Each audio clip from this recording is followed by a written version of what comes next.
Sa iba pang balita, matapos ang 5 araw na pag-aagaw buhay, pumanaw na rin ang 15 anyos na dalagitang estudyante na binaril ng kanya umanong ex sa loob mismo ng eskwelahan sa Santa Rosa sa Nueva Ecija. Ang mga detalye ihahatid ni Grace Sansano.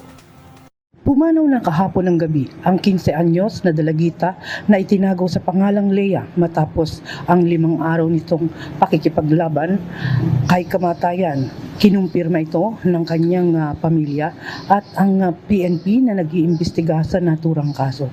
Matatanda ang binaril si Lea sa ulo ng dati niyang kasintahan sa loob ng silid-aralan ng pampublikong paaralan sa bayan ng Santa Rosa, ang Santa Rosa Integrated School noong August 7 bago magbaril sa sarili ang suspect.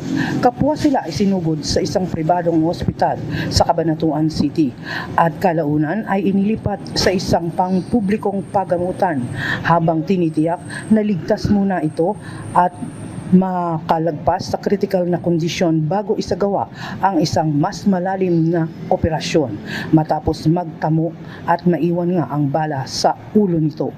Naisa ng iluwas ng pamilya ang biktima upang doon na sa Maynila ito operahan. Subalit hindi na nga nakayanan ng biktima. Samantala, patuloy naman ang investigasyon ng kapulisan kung kanino nagmula ang kalibre 22 na baril na ginamit ng naturang suspect dahil nahihirapan ng PNP matapos ngang mapag-alaman na burado na ang serial number ng naturang baril. Samantala, nakatakda ng ilibing ang bumaril na suspect at itinago naman ito sa pangalan ng Leo.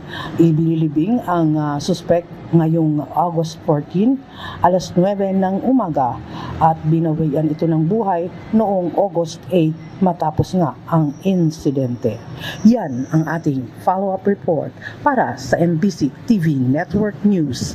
Ito si RH25, Grace Vera Sansano. Una sa Pilipinas, una sa Pilipino.